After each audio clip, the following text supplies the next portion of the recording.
We have a tradition in my family. Every year, around this time of year, each member of the family fills out an NCAA men's basketball tournament bracket, and together we watch all the March Madness games. Whoever's bracket is the most accurate at the end of the tournament is declared the winner. Not that winning means much besides getting bragging rights. The whole thing, from the basketball to the bracket, is just a game anyway. Yet every year I look forward to March. I look forward to picking teams and watching buzzer beaters, taunting my siblings for their poor choices, and watching and suffering ridicule for my own mistakes. I have often wondered why I am so enamored by these games of college basketball and picking teams, and over the years I have come to a conclusion. This perennial sporting event is not just a family tradition or sibling rivalry. It is an exploration in the process of choice and a reminder to embrace the unexpected. Filling out a March Madness bracket seems simple enough. In each game, you choose one of two teams. Picking randomly, you have a 50-50 shot of getting it right. However, the NCAA men's basketball tournament features 68 teams and 67 games, and if you randomly picked every game, you would have less than a 1 in 100 quintillion chance of correctly choosing every game, of picking a perfect bracket. Furthermore, any incorrect pick in an early round affects the later rounds. So if you pick a team to win 3 games, and that team loses the first game, you have not just incorrectly picked 1 game, but 3. In March Madness lingo, this is called future pain. It might also be worth mentioning that there are no official records of anyone ever filling out a perfect bracket. So how do you choose in the face of such insurmountable odds? Luckily, choosing is not completely random. Each team is given a ranking between 1 and 16. The ranking itself is vital information. The best teams that have the highest chance of winning are ranked 1, 2, and 3, while the lowest seeds, 15 and 16, are the weaker teams. A 16 seed has never beaten a 1 seed, and 15 seeds rarely beat 2 seeds. Other information, such as record, strength of schedule, conference, and momentum, are also available to anyone filling out a bracket. By analyzing all this data, anyone can correctly pick a majority of games. When faced with a decision, I always come back to this process of data collection and comparison. I like to call it weighing the pros and cons. It is through this process that I decided to come to TMI. The spring of my 8th grade year, my parents and I went out to eat and to decide where I would go for high school. We compared price, academics, athletics, community, and even school colors as we determined the pros and cons of all my school choices. It was that night that I learned an important lesson in making choices and the wisdom of weighing the pros and cons. I come back to this process when I must choose between 2 equally desirable or undesirable options. I determine the advantages and disadvantages, thinking about the future as well as the present, and compare the 2 choices accordingly. Analytically assessing all the possible options with all the available information can be tedious, but it often leads to the best choices. However, the bracket makes painfully clear this approach is not 100% accurate. Just as randomly choosing every team is ineffective, always choosing the higher-ranked team is equally foolish.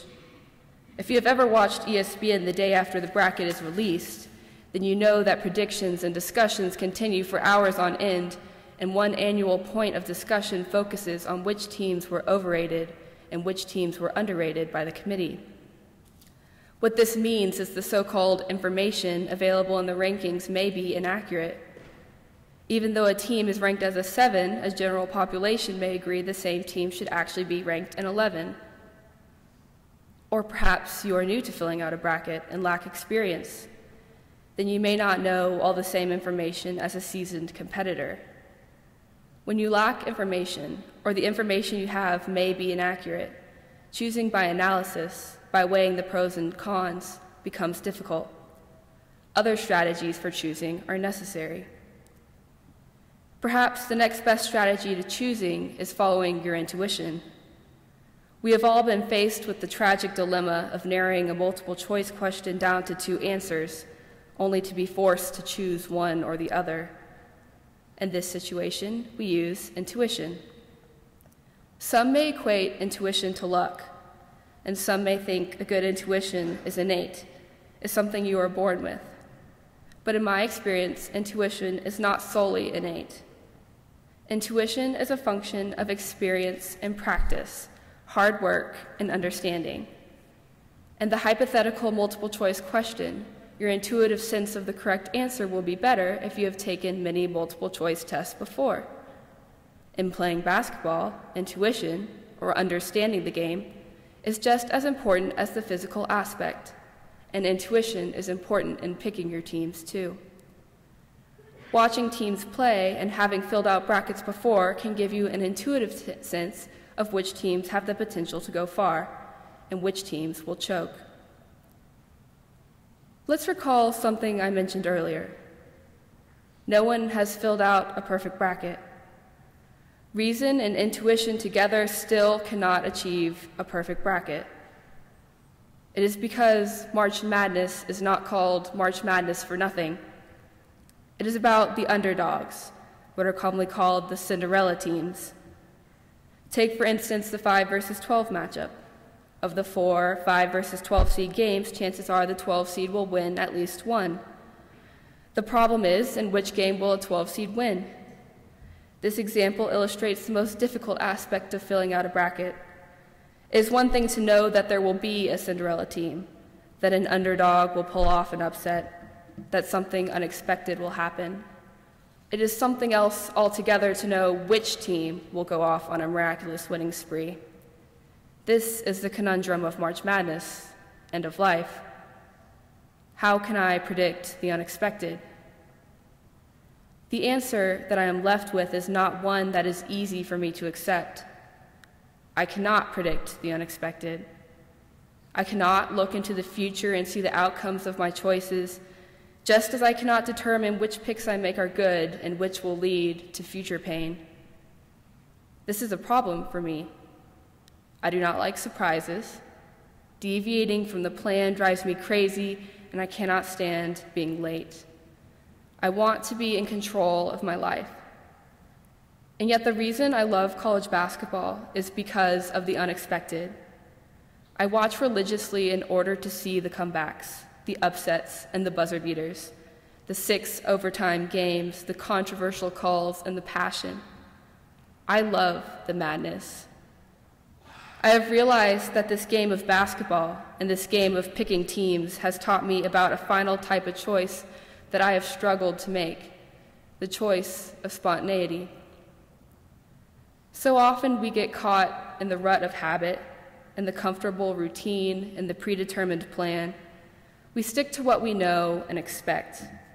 But March Madness teaches me to expect the unexpected, to expect the shocking upsets and the miracle winning streaks.